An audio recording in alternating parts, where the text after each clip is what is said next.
बच्चों, कल मैंने आपको डॉक्टर एपीजे अब्दुल कलाम के बारे में एक थोड़ी सी जानकारी दी थी। आज हम रीडिंग करेंगे, इस पाठ का उच्चारण भी शब्दों का सीखेंगे और कुछ और ज़्यादा जानकारी एपीजे अब्दुल कलाम के बारे में लेंगे। सबसे पहले आप यूँ देखिए, मिसाइल मैन किसको कहते हैं। ऊपर सबसे पहले लिखा है मिसाइल मैन। मिसाइल मैन इन्हीं को कहते हैं, डॉक्टर एपीजे अब्दुल कलाम को। विशेष जो ये ऊपर खास पॉइंट्स इसके दिए हुए पहले पढ़ेंगे। मिसाइल मैन कहलाए जाने वाले वैज्ञानिक राष्ट्रपति को आज कौन नहीं जानता। वे एक महान वैज्ञानिक थे जिन्होंने मिसाइल की दुनिया में नई क्रांति लाकर अपनी सफलता के झंडे गाड़ दिए। वे युवा पीढ़ी के लिए एक प्रेरणा स्रोत हैं। उन्होंने भारत का सर्वोच्च पद राष्ट्रपति का पद प्राप्त किया था। सबसे ऊंचा पद होता है राष्ट्रपति बनना। प्रस्तुत पाठ उन्हीं के विषय में जानकारी दे रहा है। अब हम इनके बारे में पढ़ेंगे। डॉक्टर एपीजे अब्दुल कलाम एक विख्यात भारतीय वैज्ञानिक और स्वतंत्र भारत के 11वें राष्ट्रपति थे। विख्यात, प्रसिद्ध। देश के महत्वपूर्ण संगठनों में कलाम ने महत्वपूर्ण योगदान देकर कार्य किया। इनमें से कौन कौन से संगठन थे, देखो जरा किसमें काम किया। DRDO तथा इसरो उल्लेखनीय है। भारत के अंतरिक्ष कार्यक्रम और मिसाइल विकास कार्यक्रमों के साथ जुड़ने के कारण इन्हें मिसाइल मैन कहा जाता है। कलाम का पूरा नाम अबुल पाकिर जैनुला अब्दीन अब्दुल कलाम था। इनका जन्म 15 अक्टूबर 1931 को तमिलनाडु के रामेश्वरम में एक मुसलमान परिवार में हुआ था। कहाँ हुआ था? मुसलमान परिवार में। और कब हुआ था?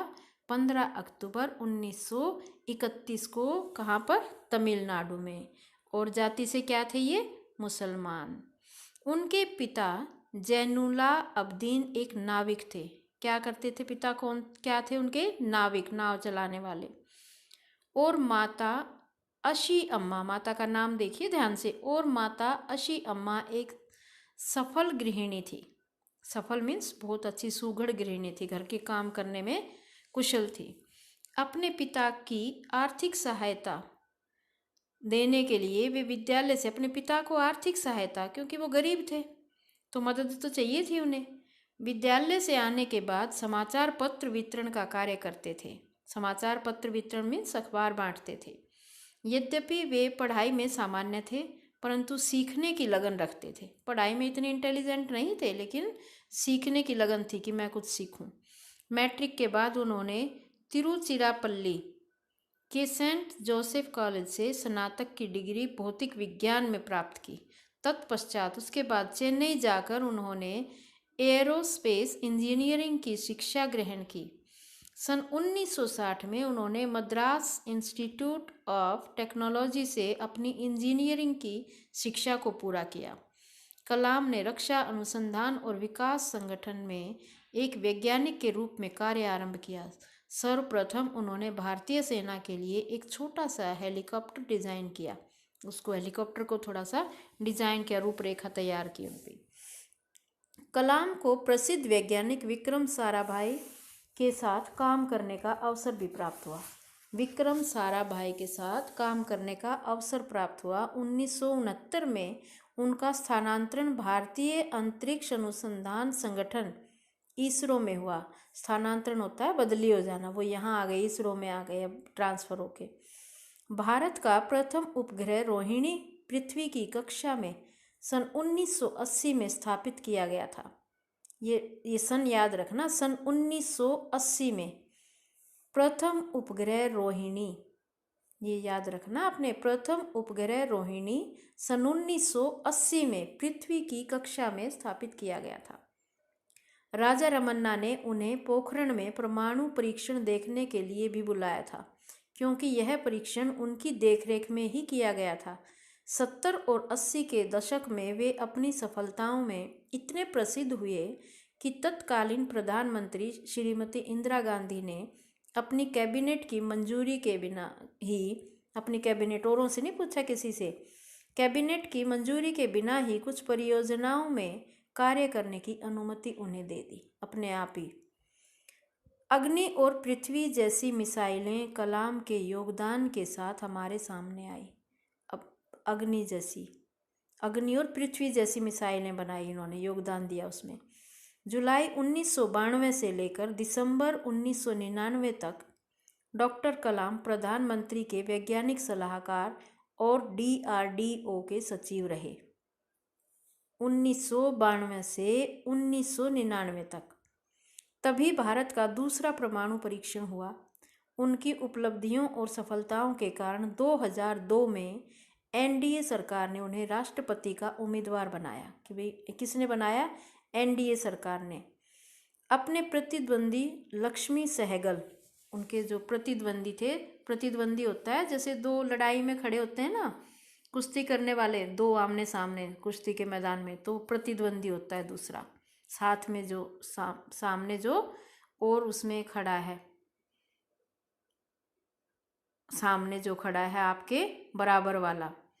लक्ष्मी सहगल को भारी अंतर से हराकर, जिसके साथ कंपटीशन होता है, 25 जुलाई 2002 को वे भारत के 11वें राष्ट्रपति चुने गए।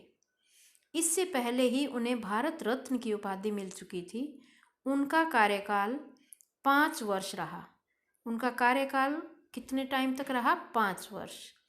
और वो राष्ट्रपति कब बने? 25 जुलाई 2002 को वो राष्ट्रपति चुने गए और उपाधि उन्हें मिली भारत रत्न की, मिल चुकी थी पहले ही। और कार्यकाल का कितना चला? 5 वर्ष। यहाँ से सेवामुक्त होकर, सेवामुक्त मीन्स बस यहीं से जैसे रिटायरमेंट ले लें, होकर वे शिक्षण, मार्गदर्शन एवं शोध कार्यों में लग गए। अब उन्होंने और रास्ता ढूंढ लिया, शिक्षण, मार्गदर्शन एवं शोध कार्यों में लग गए, आविष्कार करने में, खोजबीन में। ऐसे कलाम हमेशा देश के युवाओं को प्रेरित करते रहे, युवा पीढ़ी को जागरूक करते रहे। उन्होंने ही व्हाट कैन आई गिव की शुरुआत की। उन्हें 2 बार 2003, 2004 youth icon of the year का अवार्ड मिला उन्हें 2003 और 2004 में 2 बार। शिक्षण के अलावा कलाम ने अनेक पुस्तकें भी लिखी। पुस्तकें देखो कौन सी लिखी? India 2020, a vision for the new millennium, wings of fire, an autobiography, ignited minds आदि। भारत सरकार ने उन्हें पद्म भूषण, पद्म विभूषण और भारत रत्न से अलंकृत किया। अलंकृत होते हैं ना, जैसे आभूषणों से सजा देना, अलंकृत किया। ये इतने सारे उनको आभूषण दिए, पद्म भूषण दिया, पद्म विभूषण दिया। 27 जुलाई 2015 को भारतीय प्रबंधन संस्थान शिलोंग में अध्यापन कार्य के दौरान, अध्यापन कार्य होता है जो हम कर रहे हैं, अभी पढ़ा रहे हैं, यह अध्यापन कार्य है, के दौरान उन्हें दिल का दौरा पड़ा और यह चमकता सितारा हमेशा के लिए विलीन हो गया। विलीन हो गया मीन्स इनकी मृत्यु हो गई और ये हमारे से दूर चले गए। आज कलाम हमारे बीच नहीं है, पर उनका जन्म और विज्ञान के क्षेत्र में योगदान हमें सर्वदा याद रहेगा। सर्वदा मीन्स हमेशा। धन्य थे वे मिसाइल मैन कलाम। कौन थे? कलाम। धन्यवाद। अब इसके कठिन शब्दार्थ, ये जो इसके नीचे शब्दार्थ दिए हैं ये भी लिखोगे, और मौखिक प्रश्न अपने इसमें से, इसी पाठ में से मैं ये आपको भेज रही हूँ, इसमें से छांट के इसके उत्तर लिखेंगे मौखिक प्रश्न के, और ये शब्दार्थ अपने लिखेंगे। धन्यवाद।